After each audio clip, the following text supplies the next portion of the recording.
Hey, hey. What is this? Come on, my friends. Good vibes. Stay there. Wow, my friend. How are you doing today? Hey, I am doing extremely good, extremely fine. I'm glad to be joined by you. You see, there is a book here we normally read from, the Book of Wisdom. Surprisingly, this book has everything you'd need to know in this life. Like today, I'm going to read for you, my friend, somewhere here that is talking about a virtue we preach here, the virtue of unity. This is what the book tells us. How good and pleasant it is when brothers live together in unity. It is precious oil poured on the head, running down on the beard, running down on Aaron's beard, down upon the collar of his robes. It is as if the dew of Hermon were falling on Mount Zion. For there the Lord bestows his blessings, even life forevermore. Wonderful. That, my friend, is a whole psalm. Psalm 133. Good vibes creature. I understand it can be your first time here. So, here we are about preaching peace, honesty, forgiveness, and unity. Together we do that as we react to good vibes video like the ones we shall be seeing today. So my friend, hold on tightly, sit there comfortably, and grab some snacks if you can so that we can dive in together to spreading good vibes. Let's also thank our creator before we dive in. Thank you, mighty Lord Father, for love, for peace, for joy, and for our lives. All glory and honor belong unto you, Lord. Guide us through reacting to these videos, Father.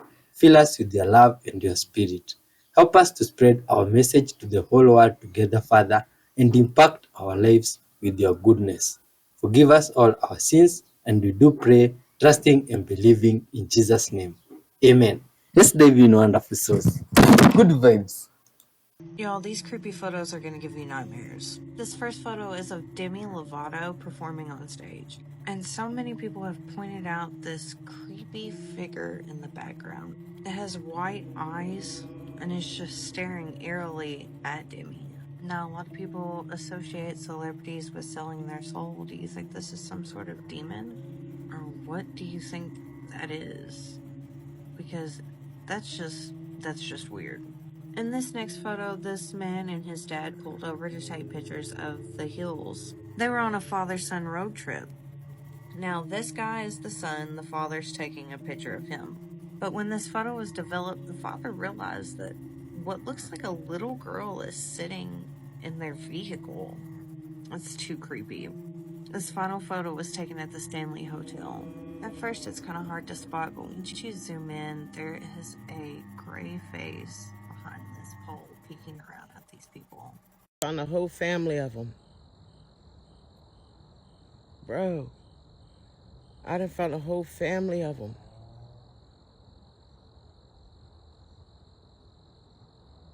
And they the rainbow colors, look.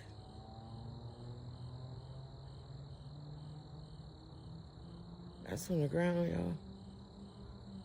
This deep.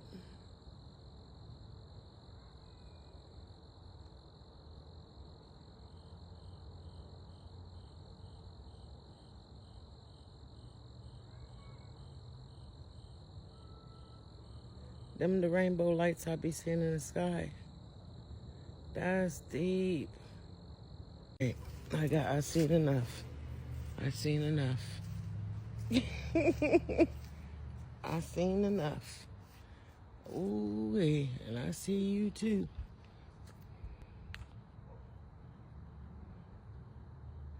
Colorful one. Looks like the same one over there. Wow. Did you know that if you eat half an avocado, half a cup of beans, and half a cup of blueberries, you're eating more fiber than 90% of... This is an excellent video on fiber, and everybody should go watch it. Kristen, you're doing good work, and I thank you.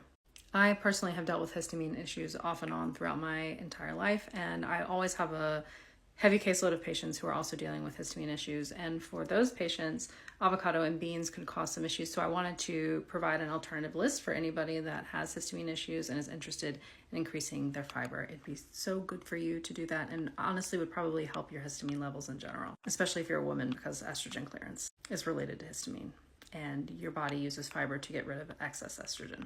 So sorry for the glare. I'm just going to read from my little list that I made for you. So the blueberries are perfect. A cup of blueberries can give you about 3.5 grams of fiber.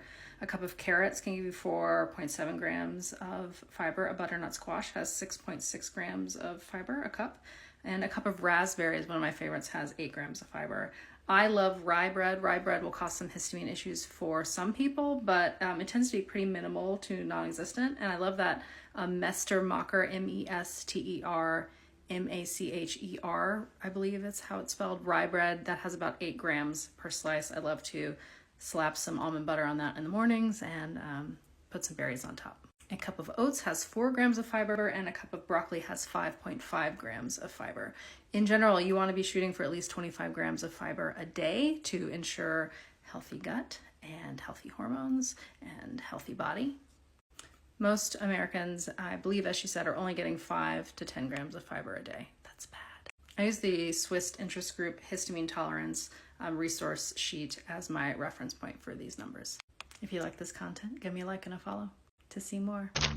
Paper bags might be the world's simplest invention, but their creation caused one of the largest legal battles in history. Here's what happened. Let's go back to the 1840s, you know, the before paper bag era. Grocery shopping, well, it looks like this. You're literally carrying groceries home in your arms or using bulky baskets. No paper bags, no totes, just you struggling with a pile of stuff. So in comes the humble paper bag, a total game changer for shopping. They used to be so flimsy they couldn't even stand up on their own. So in comes this woman, Margaret Knight, and she's working in a paper mill and sees the problem right away. We need bags with flat bottoms. She creates this amazing machine that cuts, folds, and glues paper bags into the sturdy, flat bottom ones that we use today. But there's trouble brewing. Her co-worker, who was watching her the whole time, and right before Margaret files her patent, he tries to steal her idea. He claims that she couldn't possibly have invented the machine because, get this, she's a woman. So Margaret takes him to court. And in court, she pulls out all of her sketches, blueprints, and models to prove that she was the real inventor. Margaret Knight becomes one of the first women to secure a patent, and today paper bags are used over 100 billion times a year. Hey, are we building our houses wrong? Why aren't we using sheep's wool to insulate our homes? We know that wool clothes are warm, so why don't we use them for insulation? The truth is, we actually do in some applications. Fiberglass insulation is by far the most popular, but that's because it's cheap. Wool insulation is more effective, fire resistant, and does not mold. And then my favorite benefit as a former HVAC technician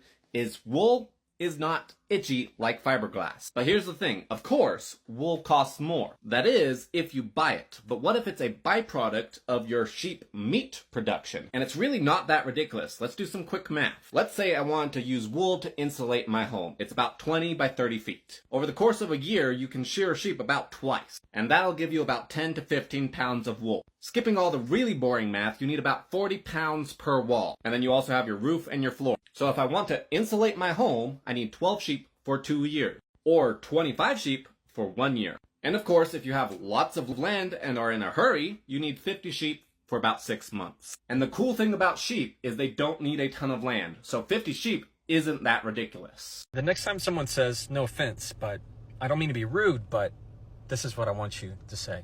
Number one, as quick as you can, say, but is it? For example, if they were to say, no offense, but is it? They'll say what? You say, is it offensive? I don't mean to sound rude, but does it? Does it sound rude? You are forcing them to forecast what they're going to say and project the consequences. Number two, tell them they're right. This is what I mean. If they were to say, I don't mean to be rude, but you really don't belong here, you'll respond, you're right. That did sound rude. Whatever it is, you can say, you're right. That did sound offensive. That did sound disrespectful. You are telling them that what they wanted is what they got. And number three, my personal favorite, you slowly say, I'm sure there's a better way to say that. And then you just look at them. And 99% of the time, they find a better way to say that. So try that and follow me.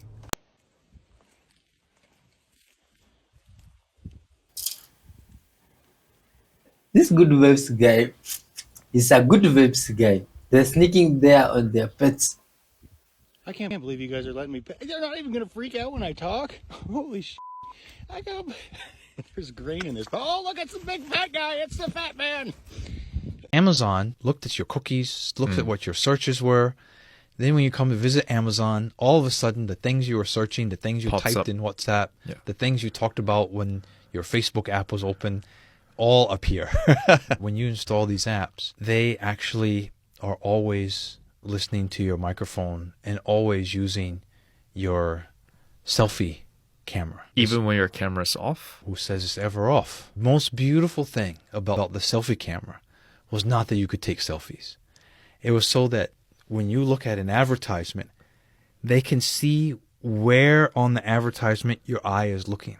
Every time you take a selfie, it matches better and better where your eyes look. This guy's typing at 120 words per minute. I'm going to show you how to do that. There's 2 steps to achieving this. First thing you want to notice is how little he's actually moving his hands. This guy's moving his hands way too much while he's typing. It's not only slower to type like this, but it's just bad for ergonomics. The second part is learning how to touch type. A lot of people like using monkey type to learn how to touch type, but I'll show you a better one. This site is called Keyber, and the way it helps you type faster is it gets you to retype the same letters over and over and over again. It cycles through each letter to make sure that you build that muscle memory with each individual letter. And initially the words are nonsense, but eventually it gets you to type real words. And when you touch type, you can use cool keycap layouts like this one that doesn't have any letters on it. Someone's just pointed out to me that you are more likely to win more money if you pick higher numbers when you play the lottery. And my mind is blown.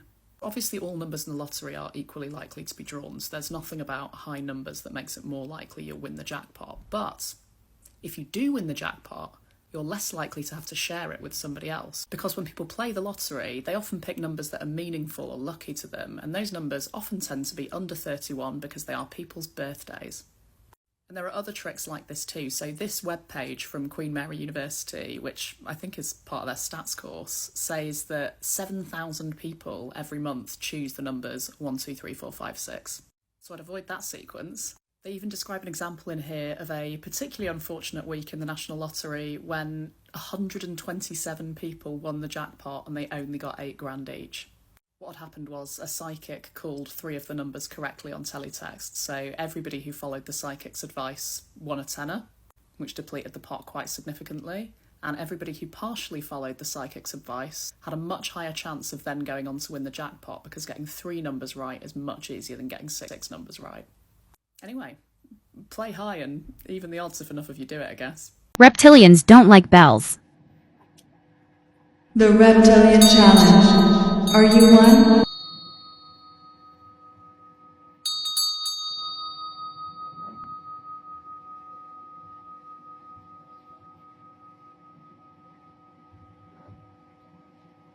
Asked for it, here are 5 things that you should lie about in the interview process. Number 5, you should lie about why you're looking for a job, especially if you're looking for a new job because you think that the current culture at your organization is totally toxic. Instead, tell them that you're looking for a new challenge, that you've outgrown your role. Number 4, where do you see yourself in 5 years?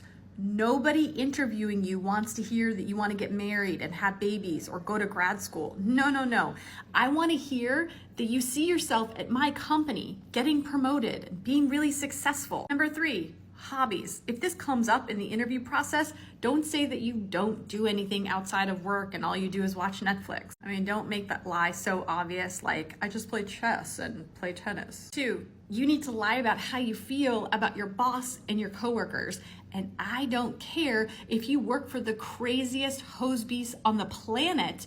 Don't say that in the interview. It never goes well. It especially doesn't go well when you're talking badly about your current boss to somebody who's going to be your future boss. Number 1, you can lie or embellish your job title and job description just a bit, especially if you've been working above and beyond your job description. And perhaps one of the reasons you're looking for a job is because you haven't been promoted before and you're just doing so many more things and not getting paid for it. Then you can embellish your title and job description a bit. For more tips on how to interview better, follow me. We hear about all these ancient civilizations, but when did each one happen? How do they fit together in the broader story of human history? Well, here's the whole story in a 2 2-minute video. First up is the Stone Age, which lasted for 2.5 million years. Modern humans hadn't taken over the planet yet, but they were leaving Africa, met some Neanderthals along the way, but then ran into the Ice Age, which kind of sucked. Nice thing about everything being frozen though is that this created a little land bridge that let people cross into the Americas. This whole time period is called prehistory because writing hadn't been invented yet, so it's hard to know exactly what happened. But that would all change right around 3000 BC or BCE. Civilization became a thing. Why was this a big deal? Well, for the first time ever, we got so efficient at growing food that we didn't need everyone to be a farmer. Some people can make advanced tools instead, which helped you grow more food, which let people do more non-farmer stuff. This spiral of wealth was insane and led to things like cities, math, the wheel, irrigation, writing, and government. People were so advanced that instead of picking up rocks and calling them tools, they invented metal, bronze to be exact, so people call this the Bronze Age. This was mostly happening in Mesopotamia, Egypt, China, the Indus Valley, and Greece. Egypt somehow built the pyramids this early in human history, which is why we have so many conspiracy theories about them. Tragically, around 1200 BCE, many of these Mediterranean Bronze Age civilizations kind of just got wiped off the map. We still don't really know how it happened, but history basically went silent in this region for 400 years. During this time though, people started using iron and not bronze, so we call it the Iron Age. Contrary to what RuneScape has taught us, iron actually wasn't stronger than bronze at first, but it was way more convenient to make. This was a big deal because you could make way more of it, and instead of arming just a few people, you could arm everyone. And you could start putting it on a bunch more tools like plows and chisels and make every tool in society metallized. Right around 600 BCE, ancient Greece and ancient Rome really began to flourish. So when you hear historians mention things like antiquity or the classical period, they're referring to this period. Though this is obviously a very Western-centric view because binding these specific years together to create a historical time period is sort of arbitrary for non-Western civilizations. Most of the ancient Greek philosophers you hear about like Socrates, Plato, and Aristotle all lived in this time, as well as Greek rulers like Alexander the Great. The Bible and Hindu and Buddhist scriptures were all written during this time. Most of the things that you associate with ancient China like Confucianism, papermaking, and the Silk Road happened here,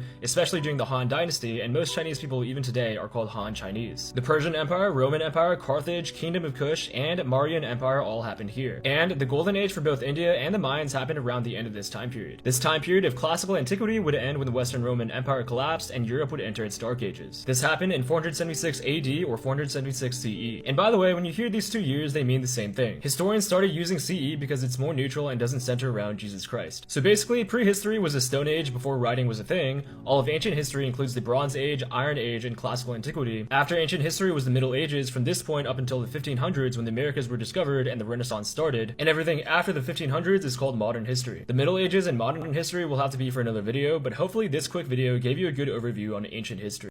Someone said, discernment is when you don't have to reach the end of a lesson to learn it. Whew.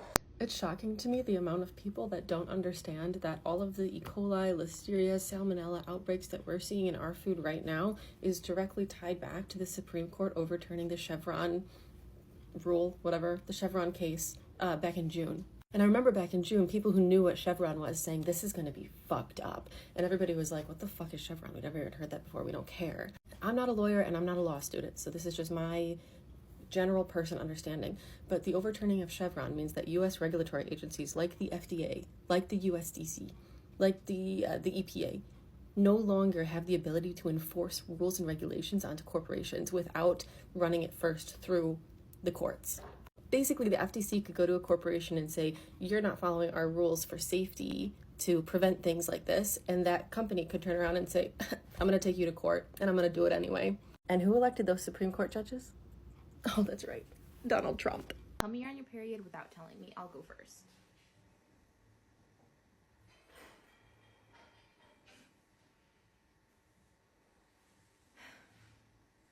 At least I know I'm going to look super cute in this outfit when I'm pregnant. 5 tips to deal with it. Number 1, reduce salt intake by avoiding processed and salty foods. Number 2, eat potassium-rich foods like bananas or avocados. Number 3, avoid carbonated drinks and go for herbal teas. Number 4, you can do light exercise like walking, yoga, light jogging. They boost circulation and reduce fluid retention. Number 5, limit refined carbs. Stick to complex carbs like oats and vegetables. It says that anyone who knows the right thing to do and does not do it, that it is sin for them. If you know the right thing, okay? If you know the right thing to do in your heart, you know what you need to do, you know what you need to stop doing, and you do not do it, it is sin for you. And that goes with like obedience or anything else. If the Lord calls you into something or tells you to do something, and it doesn't have to be just the Lord calling, if you know Okay, if your conscious is telling you, no, you need to stop, okay, and you do not do that, or you need to start doing this, or you need to walk away, or you need to leave this place, or you need to do that, or you need to not do that sin continuously over and over again. If you know what is right and you continuously do it, it is sin for them. This isn't something that I came up with. This is literally a Bible verse. I'll leave it here for you. And it's something to really, really be very mindful of. If we know that we should not be doing something, why do we continuously do it? There's also another verse that says, why do I do the things that I do not want to do? For the things that I want to do, I do. And the things that I don't want to do, I do. I'll leave that one out there too. When it comes down to it, we know better. It's simple. You know better. God has given you an inherent way to understand things for a reason, and you know right from wrong. I'll keep it as simple as that. You know right from wrong, and you might be being super rebellious. But ultimately, especially if you're hearing what I'm saying, you know. You know. I lost consciousness. I passed into a world of darkness. I mean, it was so dark that there's no words in the human language to describe crossing the veil.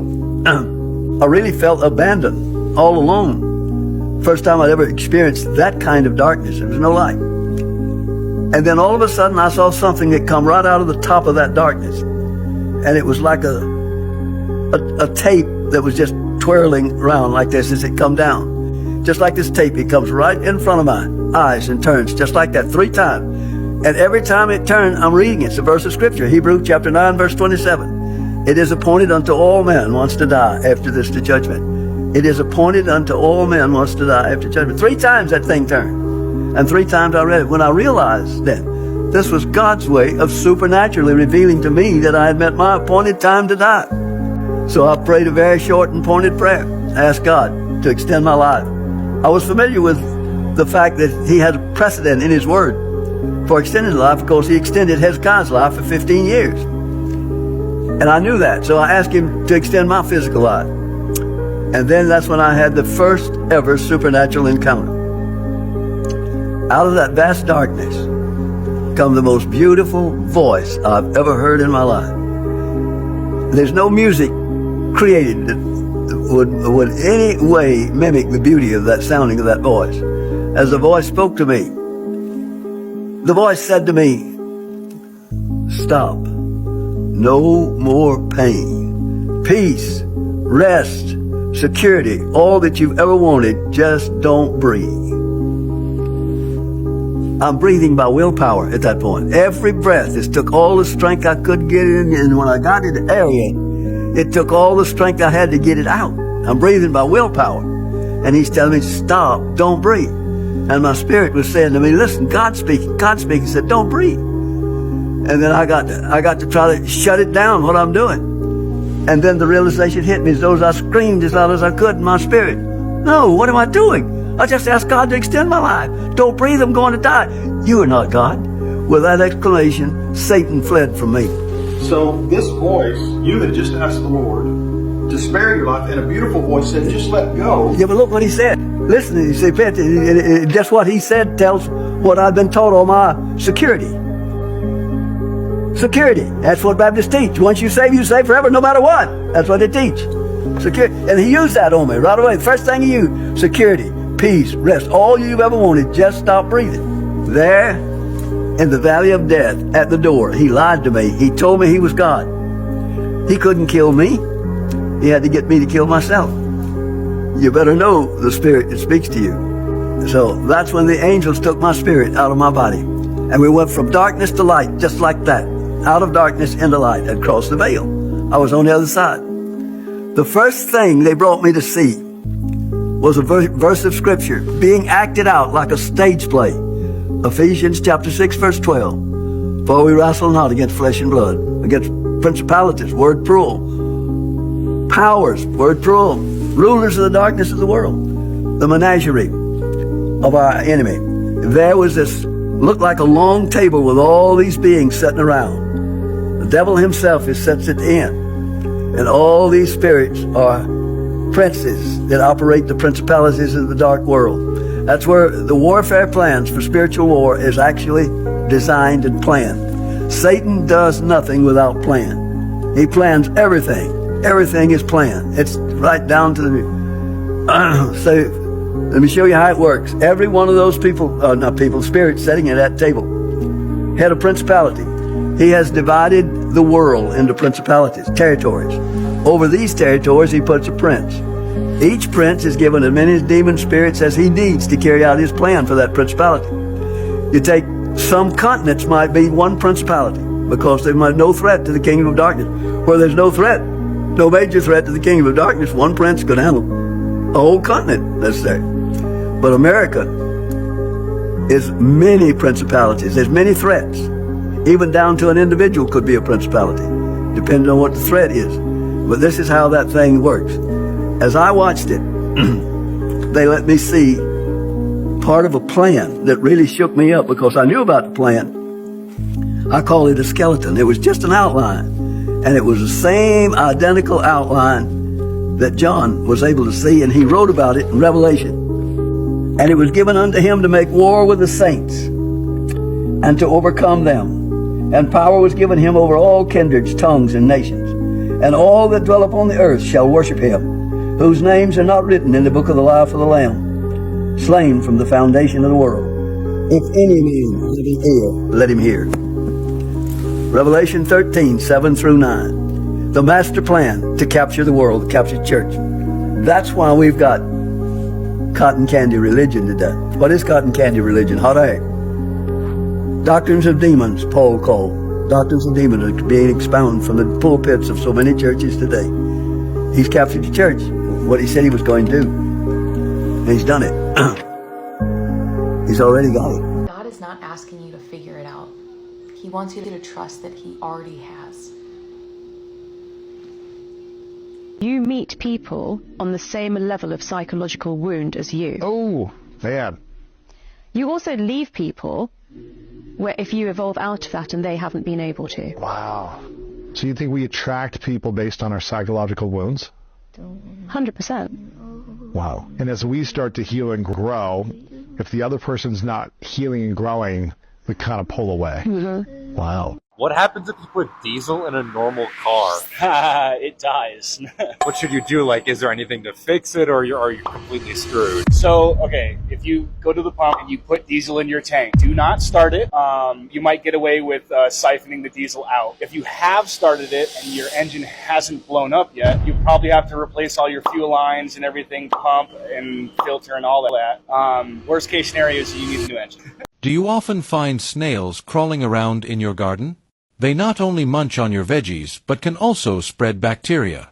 However, if you want to enjoy fresh, green vegetables without resorting to pesticides, I have a natural solution for removing snails. With just one simple method, you can easily get rid of them without spending any money or using chemicals.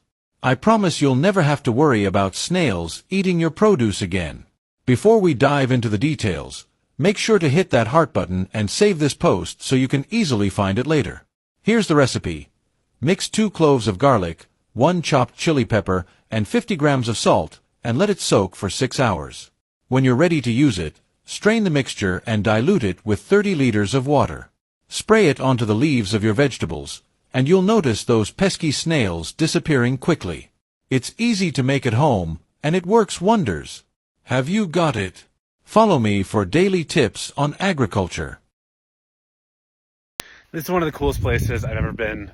This was where the Inca practiced a sort of proto-bioengineering. This was their experimental laboratory for trying out new crops. And the temperature difference from the bottom of that pit to the top can be as much as 10 degrees Fahrenheit. And they imported topsoils from all different regions of Peru to right here in order to try to grow new and different kinds of plants. The Inca really valued biodiversity in their crops. They had over 1,000 varieties of potatoes. They also built extensive irrigation here. Like, this thing is a marvel of modern engineering. This is at 11,000 feet in the Andes Mountains. This is not a place where it is easy to grow crops, but the Inca they did it. Reminder, if you're ever feeling bad about spending a lot of money on yourself, just remember that it's probably the universe just telling you that your future self is really wealthy, and that's why you spend so much on yourself now, because in the future, you're used to spending a lot of money on yourself.